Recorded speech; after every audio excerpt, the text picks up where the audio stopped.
Pode sentar, por gentileza? Nós, como o pastor bem disse, estamos trabalhando com classe única nesse primeiro momento. E cada professor vai estar ministrando um tópico. Hoje a nossa irmã que estaria ministrando o tópico 1 não pôde vir, nos avisou. Então eu estarei ministrando o tópico 1, o nosso evangelista Ramos o tópico 2. Nós vamos voltar com o terceiro tópico e o nosso pastor vai estar fazendo a conclusão. Amém? Tópico 1, vou ler a introdução para os irmãos. Diante das crises que assolam o mundo, muitos cristãos não têm conseguido superá-las de forma bíblica e inteligente. Nesta lição, veremos que o profeta Elias encontrou forças em Deus para triunfar sobre os problemas. Há uma palavra muito interessante aqui da introdução, é que diante das crises que assolam o mundo, muitos cristãos não têm conseguido superá-las de forma bíblica e inteligente. Então a gente entende aqui nesse ponto de partida, meus irmãos, que nós vamos conseguir superar as crises quando nós temos comunhão com Deus. E como temos comunhão com Deus? Lendo a sua palavra e orando, jejuando, buscando a sua presença. Você pode notar que muitos crentes sofrem demais porque não são orientados por Deus. Ou, muitas das vezes, pode até ser permissão de Deus. Mas, dentro desta permissão de Deus, o crente ele sabe se sobressair à adversidade sem entrar em crise. Então, como é que o crente não entra em crise vivendo o dia de adversidade? É o crente que tem comunhão com Deus e que entende que o Senhor está acima de tudo e que Ele está no controle de toda a situação. Nós podemos ver nesses últimos dias irmãos da nossa igreja que perderam seus entes queridos e estão firmes no caminho do Senhor. Isso é admirável. Por quê? Porque conhecem o Deus que servem e têm comunhão com Ele. Quando a gente olha para o momento que estamos vivendo, e a gente tem que dizer isso porque a lição desse último trimestre está destacando muito esse momento de pandemia. Quando a gente olha, os crentes que estão em crise são aqueles crentes que infelizmente não têm comunhão com Deus, que infelizmente não têm uma vida de oração diária, não têm uma vida de estudo bíblico diário. E quando nós não conhecemos o Deus que servimos, nós entramos em colapso, porque a gente acha que vai estar à deriva. E o crente que está em Cristo, ele não está à deriva, ele está em Cristo, e Cristo é a nossa base. Então, se nós entendemos que temos um Deus que está acima de tudo e que cuida de todas as coisas, logo nós descansamos nele, mesmo que as notícias sejam mais catastróficas possíveis. Diante disso, nós vamos ver hoje a história que todos aqui conhecem bem, a batalha que houve no Carmelo entre o profeta Elias e os profetas de Baal, tá bom? Elias e suas provocações. Elias profetizou em um período muito árduo da história do povo de Israel, do ponto de vista religioso, lutando o bom combate. Elias enfrentou perseguições do rei Acabe e de sua esposa Jezabel, que levaram Israel a se apartar do Deus vivo e adorar a Baal. Bem, sabemos que a pior coisa que aconteceu na nação de Israel foi quando ela foi dividida, reino norte e reino sul. E Acabe, ele se casa com uma sacerdotisa de Baal, tendo em vista que essa sacerdotisa de Baal, ela trouxe para a nação uma idolatria a qual nunca antes se viveu. Nem na época dos juízes se viu tamanha idolatria em Israel. E o problema é que quando você substitui o Deus verdadeiro por um Deus falso, Deus permite que as consequências aconteçam, para que o povo se volte verdadeiramente à adoração, meus irmãos.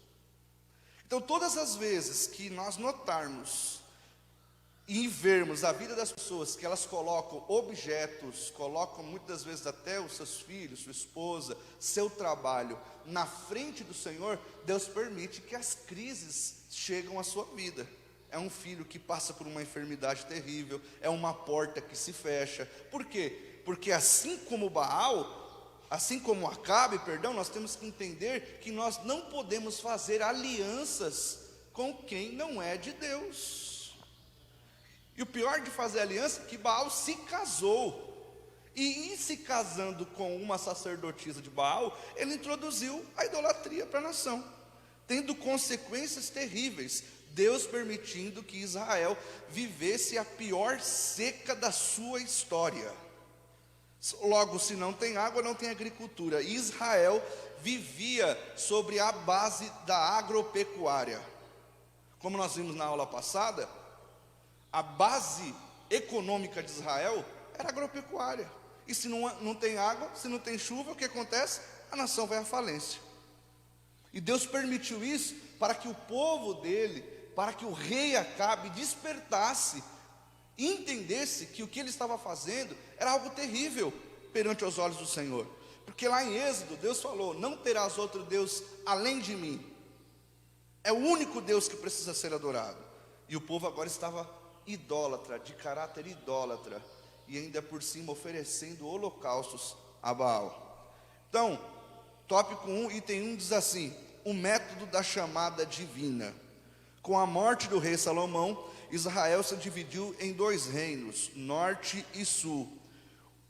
O reino do norte era governado pelo rei Acabe e a rainha Jezabel, que induziram o povo de Israel a um contexto turbulento de idolatria e paganismo. Elias então foi chamado por Deus para ser porta-voz, recebendo a responsabilidade de lembrar aos israelitas que eram um povo seleto e que pertencia ao Senhor. Logo, as suas práticas de vida deveriam retratar e cumprir os princípios determinados pelo Altíssimo. Meus irmãos, eu noto aqui e percebo que Deus sempre levanta os seus profetas. No Antigo Testamento existia um ministério profético, e Deus levantou Elias para mostrar para a nação de Israel, a nação do norte, melhor dizendo, que eles estavam vivendo um contexto que não agradava ao Senhor. Hoje, nós não temos o ministério profético, mas nós temos a profecia, que é a Bíblia, e os homens de Deus que se levantam para falar da palavra de Deus. Ontem mesmo, aqui na Santa Ceia, nós ouvimos uma palavra profética, porque dentro do ponto de vista bíblico, na graça, a palavra profética, ela aponta aquilo que estamos fazendo de errado. E ontem o pastor disse algo aqui muito importante, que nesse tempo de pandemia, nós veríamos quem eram os cristãos e quem não eram, quem iria se afastar e quem iria permanecer firme, ou quem estava em cima do muro e aproveitando esse pretexto de pandemia, iria simplesmente se distanciar dos caminhos do Senhor. Mas eu noto que a palavra de Deus nesse tempo de pandemia, eu pensei que Deus ia fazer assim, Ele iria falar com a gente de maneira branda: olha, meu filho, vem aqui, eu estou contigo, eu vou te ajudar. Mas as maiorias das mensagens que temos visto é Deus nos cobrando para nós voltarmos à essência do primeiro amor. Pode ser homem que inventou, pode ser causas naturais, mas acima de qualquer especulação está a vontade de Deus, que é santa e permissiva, e que permitiu que a sua igreja enfrentasse isso. Enfrentando esta crise, assim como a nação do norte estava enfrentando uma crise de seca, Deus iria mostrar, como tem mostrado hoje, quem é que está com Ele e quem não está. Então percebe que Deus sempre vai levantar os seus homens para mostrar qual é o pecado que temos cometido, e também diante disso revelar qual é o antídoto, ou seja, qual é o método que teremos de ter para que nós voltemos à presença de Deus. E se tratando de nós cristãos, é se firmar com Deus, é estar na presença de Deus, é se esquecer um pouco de si mesmo, é se doar para a casa do Senhor, é estar firme nos caminhos do Senhor, é não se importar mais com aquilo que nós se importávamos antes, com A, com B, com a estrutura, com o que vai falar, com o que vai fazer, mas sim se importar com a essência. Qual é a essência da Assembleia de Deus, meus irmãos? É oração e palavra, sempre foi. Sempre foi homem simples ministrando a palavra de Deus. Acontece que o tempo vai passando e nós introduzimos dentro para o nosso ambiente culto muitos elementos que não são da vontade de Deus. Com isso nós perdemos a essência. Aí Deus tem que fazer com que a gente passe por momentos difíceis, levante os seus homens para que a gente volte à essência do que Ele quer. Percebe que Deus envia o profeta, não é com uma palavra branda, mas é com uma palavra dura, para mostrar qual era o pecado da nação. Tópico 2, tópico 1, item 2. Quando a chamada de Deus prevalece, a cada dia a idolatria crescia e a situação piorava no Reino Norte. A seca castigava Samaria e Jezabel mandava matar os profetas. O caos havia sido estabelecido. Como um profeta poderia exercer o seu papel diante de Deus e dos homens, se a morte lhe rondava a todo momento?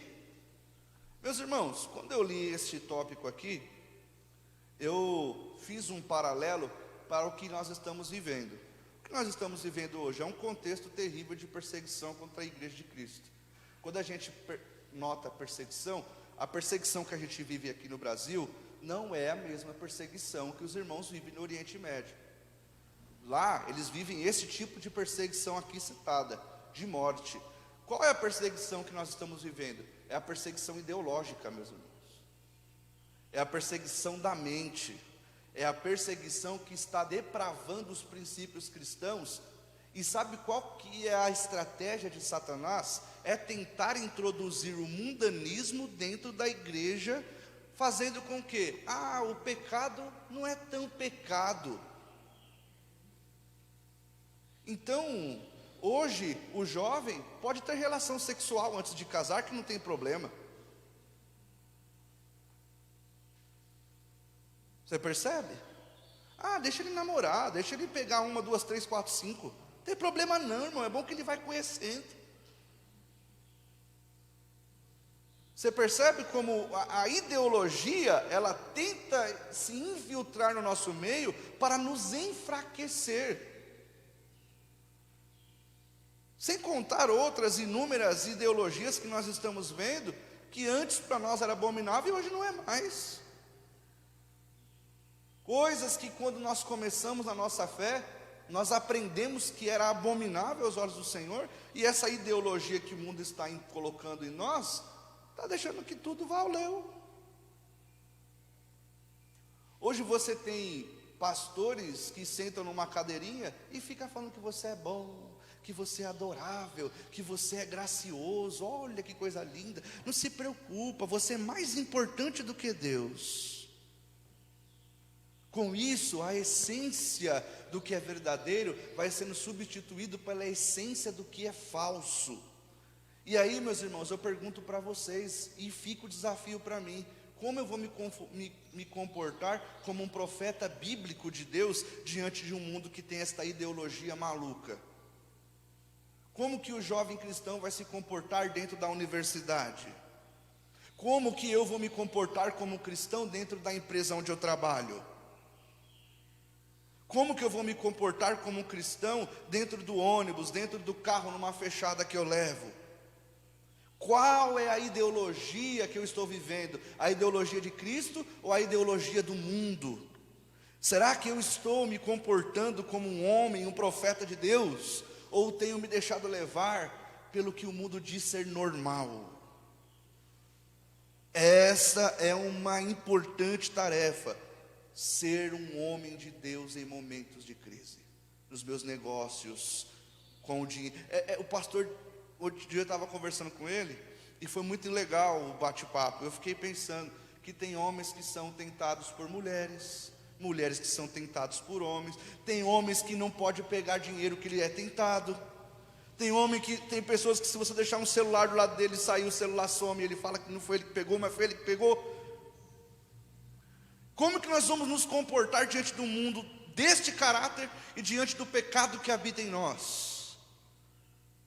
Elias se comportou como um homem de Deus, e nós vamos ver que ele não temeu os desafios que foi imposto a ele. Muito pelo contrário, mesmo arriscando perder sua vida, Elias se comportou como um profeta de Deus, como um homem de Deus. E cabe a nós sermos este homem e esta mulher de Deus neste mundo tão sujo e tão turbulento que vivemos. O que é pecado ainda é pecado, precisa ser denunciado e precisa ser exterminado do nosso meio. Item 1.3. Os métodos peculiares de Deus.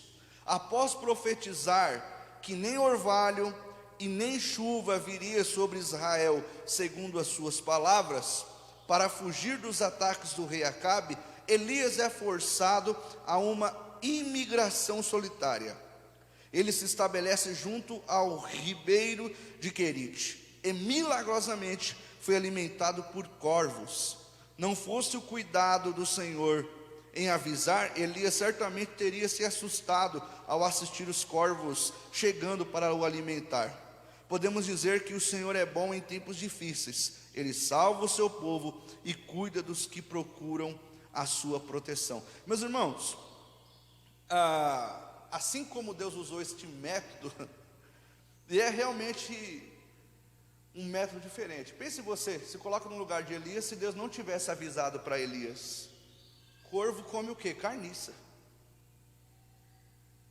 Corvo está comendo carne podre. Onde tem lixo você vê corvo, você vê urubu. Imagina aquele pássaro de caráter um pouco peculiar, né? De que come porcaria, lixo, trazendo alimento para Elias. Se Deus não tivesse o avisado, provavelmente, como o nosso comentarista pastor Abner Ferreira disse aqui, teria se assustado. Nós também, no lugar dele, provavelmente teríamos nos assustado, nem comido, né? Que carne é essa que esses pássaros estão trazendo para mim? A fama deles não é muito boa. E quando eu olho para isso, é muito legal os métodos peculiares de Deus, porque Deus, eu estava em casa pensando, e o pastor Cláudio Duarte uma vez disse numa pregação que eu estava ouvindo, disse que Deus às vezes é meio estranho, né? No modo dele agir. É estranho, mas por quê? Porque tem que se cumprir a palavra de Deus. A palavra de Deus é loucura para os que perecem, mas para nós que somos salvos, é poder de Deus. Então não deveria causar estranheza para aqueles que servem a Deus, os métodos peculiares de Deus, porque eu vejo Deus agindo na contramão do mundo. Eu vejo Deus agindo na contrapartida do que o mundo fala. Se a gente olhar para os textos bíblicos, nós vamos ver as diversas maneiras que Deus agiu, se a gente fosse usar a lógica, era impossível de acontecer. Mulheres estéreis dando à luz. Qual é a lógica disso? Qual é a lógica de Deus usar 4 leprosos? Então, os métodos peculiares de Deus não deveriam causar estranheza para aqueles que servem a Ele, mas nós devemos entender que Deus, Ele vai agir na nossa vida, não é da maneira que nós estamos achando que Ele vai vir. Por exemplo, a própria vinda de Jesus, todos esperavam um rei poderoso, sentado num cavalo branco. Jesus veio numa família pobre, de uma virgem pobre, de um homem pobre, entrou a sua entrada triunfal, foi sentado num jumentinho. Então Deus não vai vir com a realeza, como às vezes nós pensamos. Deus vai vir na simplicidade, mas Ele vai agir do jeito dEle, do método dEle, e na escolha que Ele quer. Esses dias eu estava conversando com um irmão lá na empresa, e eu disse para ele o seguinte: varão, com certeza a palavra de Deus causou um efeito tão grande na vida de Zaqueu, que ele devolveu todo o dinheiro que ele roubou, todos os anos de roubo. Ele falou: será, meu irmão? Eu acho que não. Eu falei: rapaz, deixa de ser avarento, você é muito avarento. Você está agindo como uma pessoa que ama mais o dinheiro do que a Deus, limitando o poder de Deus. Então é dessa maneira aqui que nós devemos pensar. De que maneira? De que Deus, Ele não pensa como nós. Eu tenho lutado contra mim mesmo há muito tempo em entender que a minha mente não é a mente de Deus, de que eu sirvo a um Deus eterno, um Deus que é Pai da eternidade, um Deus que é atemporal. Então não adianta eu querer limitar a mente de Deus à minha mente humana. Os métodos de Deus serão métodos eternos, que vão confundir muita gente, mas Ele age do jeito que Ele quer, na hora que Ele quer, causando a situação que Ele quer. Então a nossa mente, o nosso pensamento tem que estar voltado de que Deus, Ele é eterno, e que nós somos mortais. Deus age na contramão do que o mundo vai pensar, e foi desse jeito que ele agiu aqui, dessa maneira peculiar com a vida de Elias. Amém, meus irmãos? Elias foi chamado por Deus especialmente para tirar o povo da idolatria que os dominava. Então todos esses métodos de Deus agir, toda a maneira que Elias foi chamado, o modo como ele pregava, o modo como ele anunciava, sendo um homem de Deus, um profeta de Deus, é para que o povo deixasse o seu caráter idólatra. Amém? O nosso evangelista Ramos vai estar ministrando o tópico 2 agora. Daqui a pouco a gente vem aqui para o tópico 3, tá bom? Para dar o final desta lição. Evangelista Ramos, por favor.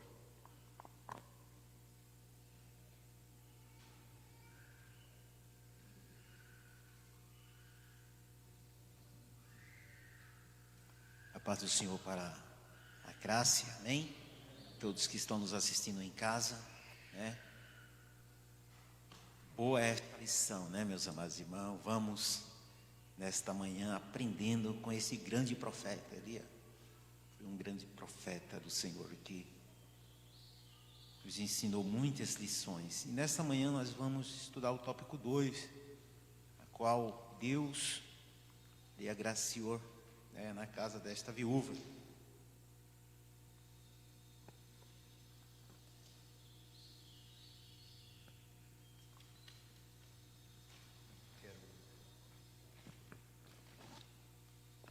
Dizer para vocês que Elias foi um profeta obediente. Elias, ele disse três coisas muito importantes aqui que nós precisamos aprender nesta manhã. Elias creu, Elias obedeceu e Elias esperou.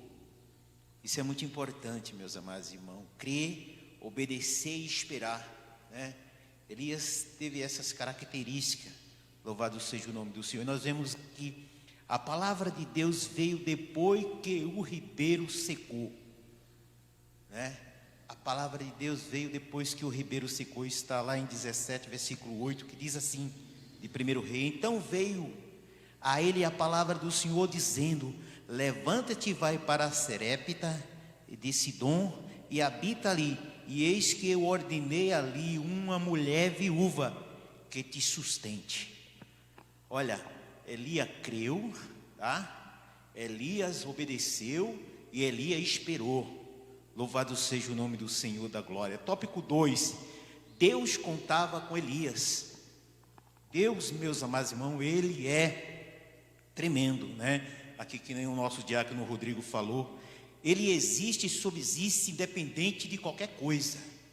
Eu sem Deus, João, não sou nada, mas Deus sem mim, Ele é tudo.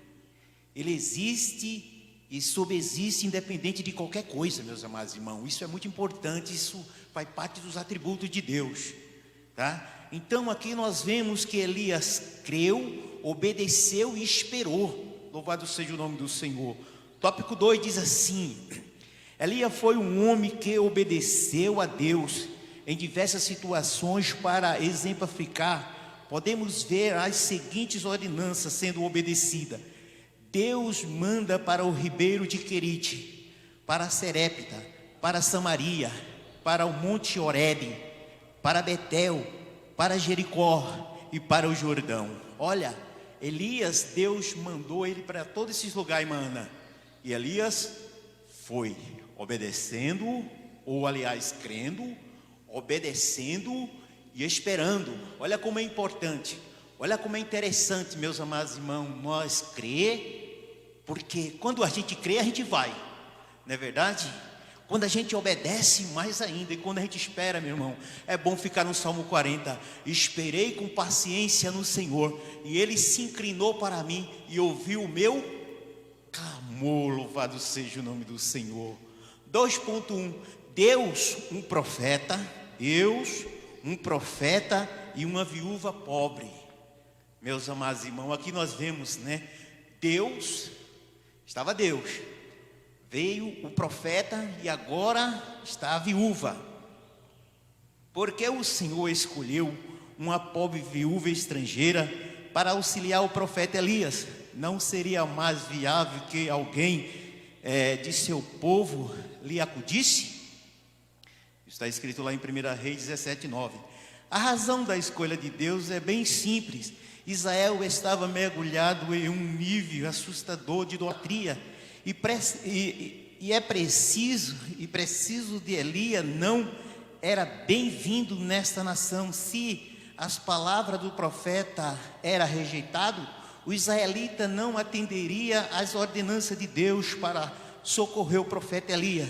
Veremos mais adiante que Deus demonstrou que estava cuidando tanto de Elias quanto da pobre viúva. Foi bênção para o outro. Olha, meus amados irmãos, aqui nós aprendemos uma palavra muito importante, que o segredo de receber é dar. Olha, se essa mulher, meus amados irmãos, louvado seja o nome do Senhor, quando o profeta chega lá, Rodrigo, ela já estava na beira da morte, né? Já tinha só uma comida, a comida suficiente ali, era só para ela fazer uma jantinha, viu, Ana? Para ela comer ela e o filho dela, e depois morrer. Mas a quem essa viúva obedeceu? Essa viúva obedeceu a palavra do homem de Deus. Olha, você faça, não estou dizendo para você não fazer, você faz, tá? Mas faz primeiro para mim, pastor. Faz primeiro para mim. Ela estava já na beira da morte. Mas o que aconteceu com esta viúva? Ela disse: eu vou obedecer o homem de Deus. Isso é muito importante, igreja. Quando nós obedecemos o homem de Deus, sabemos que o homem está na direção de Deus. Vamos obedecer a palavra do homem de Deus. E ela foi abençoada, meus amados. Mas essa mulher foi uma empreendedora. Sabe por quê, Jó? Ali a farinha não faltou mais na casa dela. O azeite não faltou. Era vindo direto, viu, Rodrigo? Igual a viúva de 2 Reis 4 também. Ela também se tornou sua empreendedora. Ali não faltou mais farinha, Ana, e não faltou mais azeite. Mas sabe por quê? Porque ela tomou a atitude de ajudar o homem de Deus. Isso é muito interessante, igreja, quando nós tomamos a atitude de dar ao homem de Deus, de dar a Deus aquilo, meus amados irmãos, louvado seja o nome do Senhor, que parecia, aleluia, glórias a Deus, difícil para ela. Ela disse: eu vou fazer esse bolinho, Rodrigo, e vou dar, e vou comer, mas eu vou dar primeiro para o homem de Deus. Oh, glória, louvado seja o nome do Senhor da glória. Nós aprendemos, meus amados irmãos, que essa viúva também foi lembrada lá em Lucas 4, 23, 24 e 25, né? Foi lembrada por Deus. Olha os seus feitos, olha, não esqueça. Ajude, meus amados, dê sem você querer nada em troca, dê. O segredo é dar, dê. Abra sua mão e aí deixa com Deus. O restante Deus vai fazer para a glória dele. Aleluia, louvado seja o nome do Senhor. 2.2, na crise a viúva de Serepta foi abençoada, foi bênção para Elias. Na crise, olha, na crise, Rodrigo falou aqui domingo, foi uma bênção, né, Rodrigo? Não, foi a Ana, perdão, que o seu armário não falta nada, né, Ana? Graças a Deus, a gente pega, coisa boa a gente pega, coisa ruim nós deixa, né? Não falta nada, né, Ana? Ana pensou que ia ser até desempregada, né? Alguém ia, não, vou mandar a Ana embora. Não, ela está firme até hoje, né, Ana? Louvado seja o nome do Senhor. Deus é muito bom. Olha aqui, Deus enviou o socorro no tempo certo, nem antes nem depois. Porque, meus amados irmãos, tem um jargão aí que diz que Deus, né? Deus chega adiantado, Deus chega atrasado. Não, Deus chega na hora certa para te dar a tua vitória certa. Agora basta, né, Rodrigo? Crer, obedecer e esperar. Crer, obedecer e esperar. Isso é muito importante, meus amados irmãos. Isso está em 1 Reis 17:12. Se você quiser dar uma olhada aí. Se Deus parece estar demorando, não significa que não irá nos atender. Ele tem o seu propósito. Elias chegou à casa de uma mulher que estava se preparando para a morte. Ela vivia com o filho e tinha pena o suficiente para os dois. Depois disso iria morrer. Mesmo sendo viúva e passando necessidade, ela não hesitou em socorrer o profeta de Deus. Porém, por ter sido bondosa com ele, com Elias, Deus o fez prosperar em tempo de crise. Isso está escrito lá em 1 Reis 17:15. O Senhor socorreu o seu profeta na hora da crise, primeiro por meio dos covos, depois por intermédio da viúva de Serepta. Ei, meus amados irmãos, quer ser próspero? Quer? Então abençoa a obra de Deus. Abra sua mão para a obra de Deus. Meus amados irmãos, louvado seja o nome do Senhor. Olha, eu sou dizimista aqui há 21 anos sou dizimista aqui nessa igreja, louvado seja o nome do Senhor. Nunca, pastor, o Senhor me deixou faltar nada.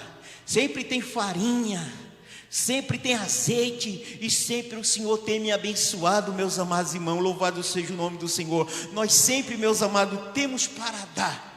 Amém? Louvado seja o nome do Senhor. Então, quer ser próspero? Nós lembramos lá de 2 Crônica, capítulo 26, quando o rei Uzias foi próspero.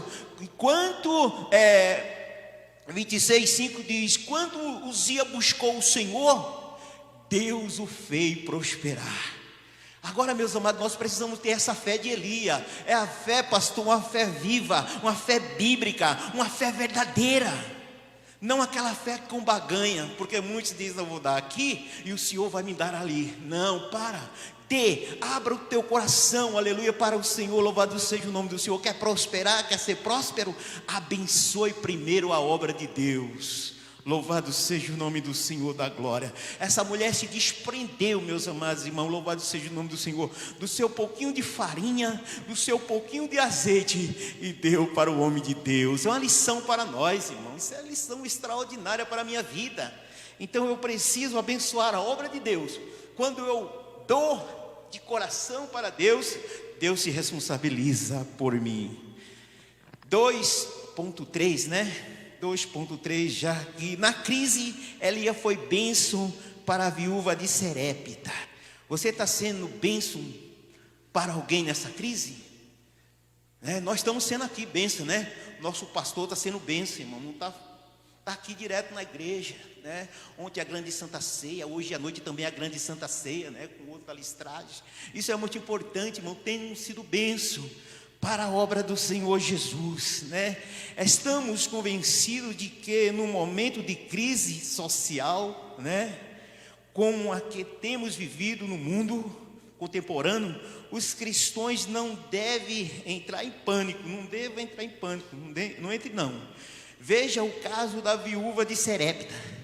Esta mulher estava à beira da morte. Todas as palavras que eram contrárias para onde quer que olhasse, ela só enxergava a morte. Contudo, ao recorrer ao profeta Elias, a provisão chegou à sua casa. Você quer, aleluia, louvado seja o nome do Senhor, que a provisão chegue na sua casa? Olhe para o homem de Deus. Irmão, tem muitos homens de Deus, irmão, louvado seja o nome do Senhor. Tem muitos homens de Deus, nós precisamos olhar, louvado seja o nome do Senhor, para o nosso ministério com mais veemência, com mais carinho. Olha o versículo que está escrito aqui, 1 Reis 17:16. É preciso realmente que a bênção chegou à sua casa por ser uma mulher abençoadora. Ela abençoou primeiro. Nesse tempo de incerteza que atravessamos, quero lhe dar uma ótima notícia. Se antes da crise alguém era fiel em seus quilos, dízimo e oferta, tenha certeza de que a bênção de Deus irá chegar até você. Disso não tenha dúvida. Você tem dúvida que a bênção chegou até você? Amém? Mesmo vivendo em crise, Rodrigo, a bênção está na minha casa. Quando você, meu querido, aleluia, está na sua casa, você é a tua bênção, porque você é cristocêntrico. Cristo é o centro do teu lar, meu querido. Quando eu levo Cristo para a minha casa, aleluia, não eu mais, mas Cristo que vive em mim, louvado seja o nome do Senhor. A farinha da panela não se acabou, está 17:16. O azeite não acabou na casa daquela mulher, sabe por quê? Porque ela abençoou o homem de Deus. Amém? Eu quero já nessa manhã, continuar pedindo oração, meus amados irmãos. Peça oração mesmo. A oração é falar com Deus, a oração é diálogo com Deus, a oração é comunicação com Deus. E eu preciso conversar com Deus, não só meia hora, mais 1 hora, se for possível, Jó, 2 horas. E o Senhor está falando conosco em nome do Senhor Jesus. Obrigado, meus queridos, por essa lição tão abençoada que nós estamos aprendendo nesta manhã. Obrigado, Rodrigo.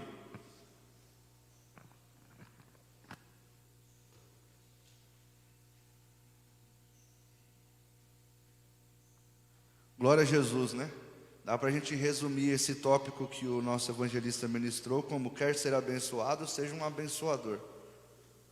É verdade? E eu tenho visto, graças a Deus, muita gente boa, muita gente abençoadora, inclusive pessoas que têm me abençoado. Mas em contrapartida também tenho visto muita gente avarenta que não abre a mão para nada. E aí, irmão, é difícil demais. Tópico 3. Elias se apresenta e lança um desafio. Mesmo atravessando uma grande escassez de água e alimentos, havia chegado um grande momento de Elias mostrar quem de fato era o verdadeiro Deus de Israel. Desprovido da crença da idolatria, Elias perturbou muitos por dizer que somente Deus é o Senhor. Eu tenho visto isso aqui, meu irmão.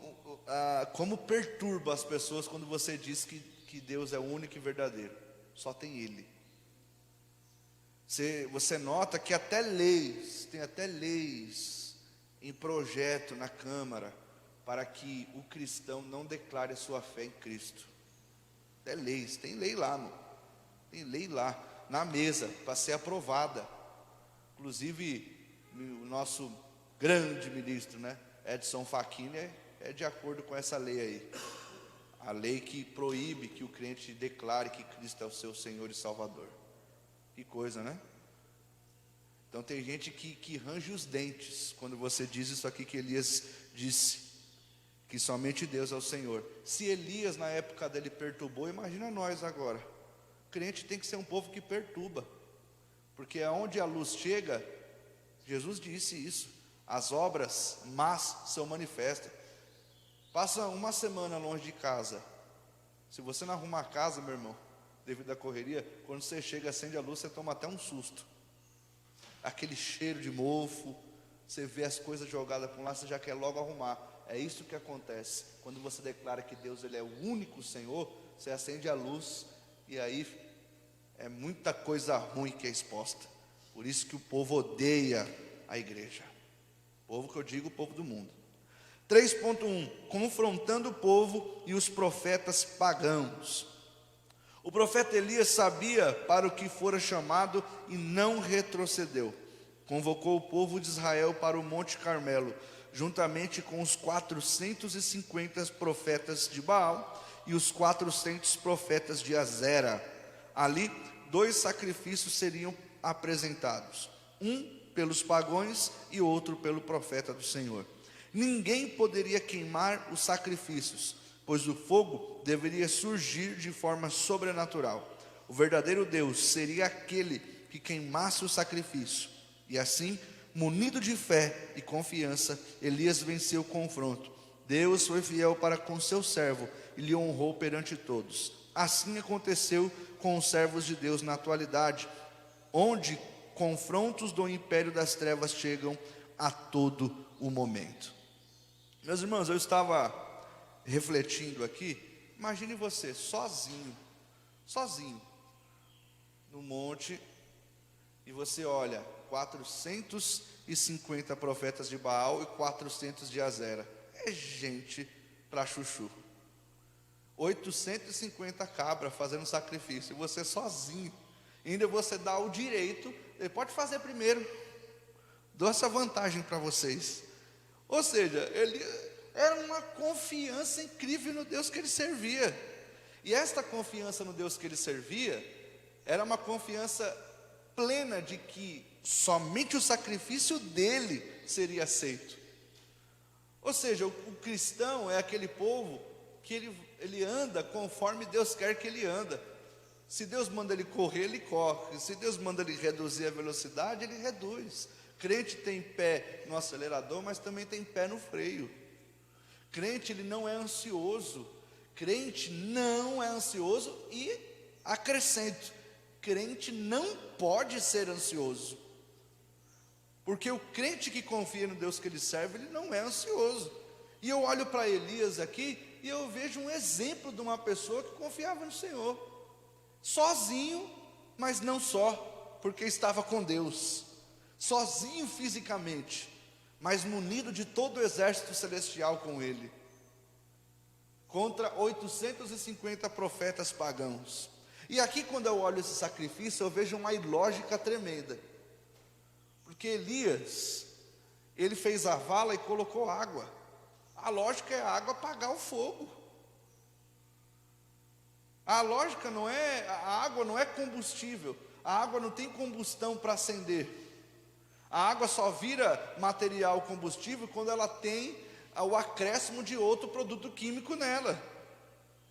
Agora a essência H2O, água, ela não é combustível. Ela não poderia causar aquilo. Só que o Elias é tremendo, porque a água representava Baal. Baal, meus irmãos, é um deus da fertilidade.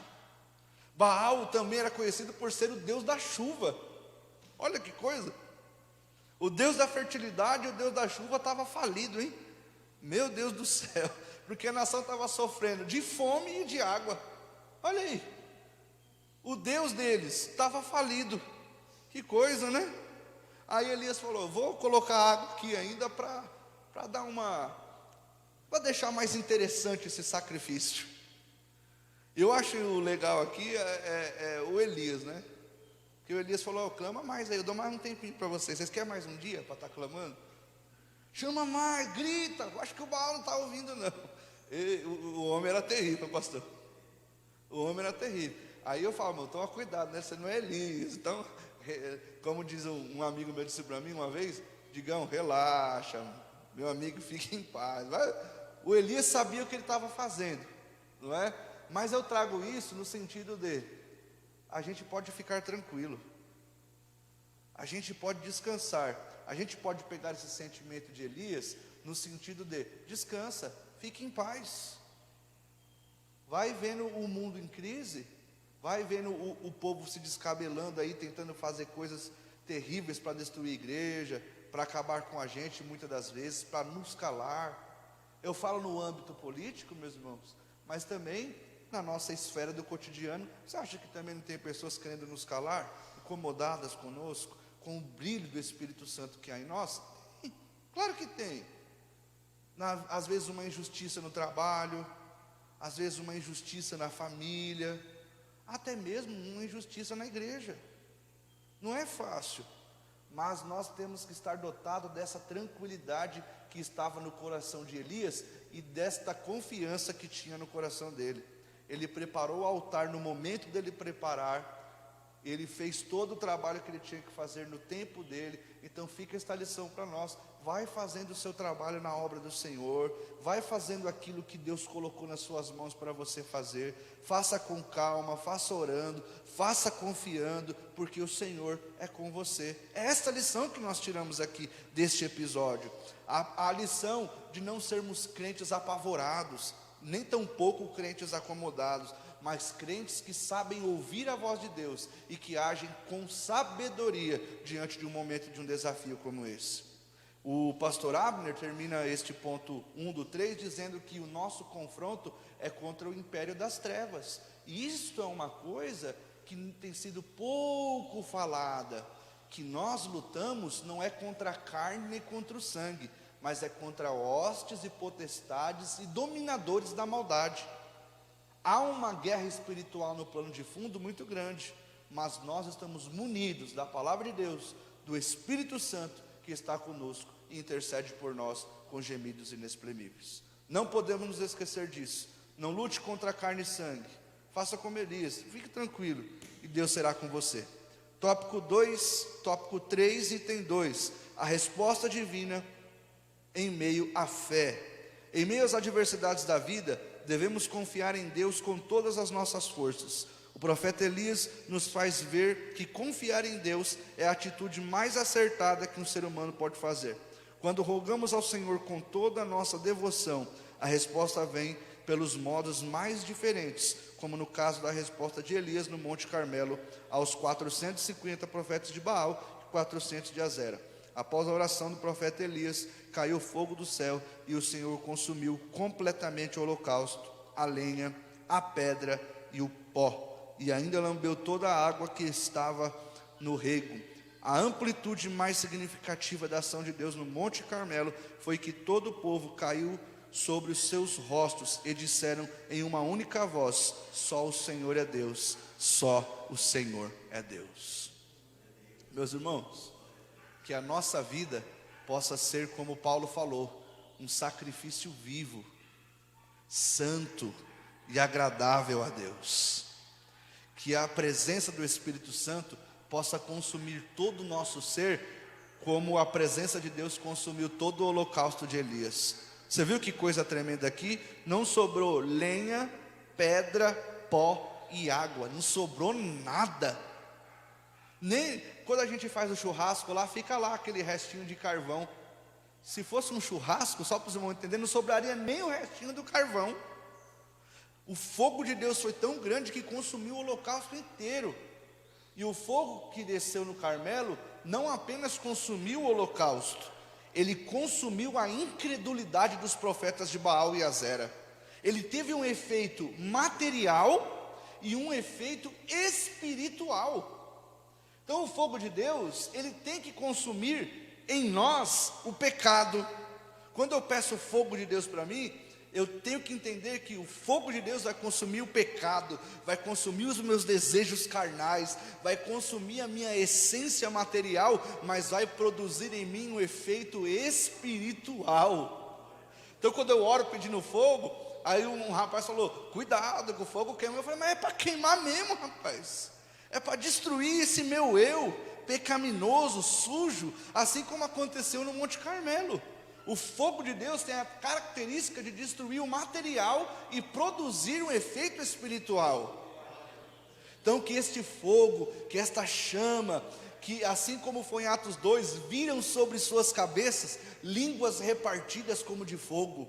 Este fogo tem que causar o efeito de consumir o meu eu, consumir o meu orgulho e produzir espírito, produzir vida, produzir arrependimento. O altar, que é o meu coração, precisa ser queimado pela glória e pela essência de Deus. Amém? Tópico 3, item 3. Altar restaurado, glória de Deus e abundante chuva. Ô glória! Deus nos mostra o seu grande poder diante de todos. E Elias acabar com todos os profetas idólatras. O Senhor ainda tinha mais bênçãos a oferecer. Então disse Elias a Acabe: sobe, come e bebe, porque o ruído há de uma abundante chuva. Isso demonstra que a idolatria instalada em Israel impedia a ação de Deus. Há, portanto, boas razões para termos a certeza de que, quando o Senhor decidiu sobre o retorno de Elias a Israel, o triunfo já estava garantido. Contudo, para a vitória ser completa, primeiro é necessário haver conserto. No amargo da questão, era imprescindível haver arrependimento e expressões de glória a Deus. Cumprindo esses requisitos, era a hora do Senhor derramar uma abundante chuva sobre aquela terra, mostrando assim que só existe um Deus. Que coisa tremenda. Eu olhando isso daqui, você já percebeu? Eu fico pensando, aqui a gente ouve a chuva caindo nos telhados, né? Né, irmãos? Quando está vindo uma chuva, a gente vê ela vindo lá de longe, a gente vê aquele barulho, aquele cheiro de chuva, aquela coisa tremenda. Mas lá tinha, o telhado não era igual ao nosso, né? E ouviu-se o barulho de chuva, ouviu-se o barulho da bênção de Deus chegando. Por que a bênção de Deus chegou? Muito importante o nosso bispo Abner enfatizar aqui que a bênção chegou quando o povo se arrependeu e proclamou com uma só voz de que Deus era o Senhor. Percebe que quando nós nos voltamos para Deus, nós desfrutamos de benefícios tremendos da parte dele. Quando nós nos voltamos ao Senhor, quando nós deixamos as nossas vontades e desejos de lado, Deus tem coisas maravilhosas a realizar. Mas por que eu faço esse paralelo? Por que a gente tem que fazer esse paralelo aqui, meus irmãos? Nós estamos vivendo lá há 4.000 anos atrás? Nós estamos vivendo o caráter idólatra a um Deus de Baal? Não, meus irmãos, mas nós temos que contextualizar para o nosso tempo aqui e aplicar essa palavra dizendo, qual que é o Deus que tem dominado a nossa vida? O que tem nos dominado, que tem impedido de que Deus haja em nós? Qual é o Deus, qual é o Baal disfarçado que nós precisamos deixar, quebrá-lo e construir um altar para Deus? Fica esta lição para nós aqui. Nós não podemos ter este caráter idólatra. Isso aqui já está repetitivo, porque nós muito sabemos, mas um filho pode ser o nosso ídolo, a esposa, o trabalho. Você nota aí que tem homens que perdem sua família, seus filhos por conta do trabalho. O desejo desenfreado de ganhar, de conquistar, e conquista, e esse desejo nunca é suprido, porque Deus não está no seu coração. Então a posse, quer mais, aí não consegue, entra em depressão, entra em colapso, porque o ídolo deste homem é a posse, é o dinheiro, é os bens. A rede social era para ser algo benéfico, mas ele tem destruído pessoas, porque a pessoa olha. Esse dia eu estava conversando com um jovem, e ele falou o seguinte para mim: pastor, meu irmão, eu estou muito triste. Eu falei, por quê? Postei uma foto lá, só teve 2 likes. A tristeza dele era os 2 likes. Eu falei, rapaz, quando você acorda pela manhã, Jesus te dá um montão de like. Gostei, você acordou com vida. E eu olho isso, é um jovem, está aprendendo, a gente vai conversando, vai explicando para ele. Mas pastor, tem pessoas que ela tem o prazer de postar que ela ganhou um carro novo. Então o ídolo dela é o carro dela, o ídolo dela é a viagem dela. Mas você não vê o camarada postando um texto bíblico, fazendo uma live mostrando que Jesus está na vida dele. Mas não, o Deus dele é o que ele tem. Então nós não estamos vivendo na época de Elias, mas estamos vivendo o contexto atual, contemporâneo, que nós temos que derrubar os altares que têm sido construídos no nosso coração.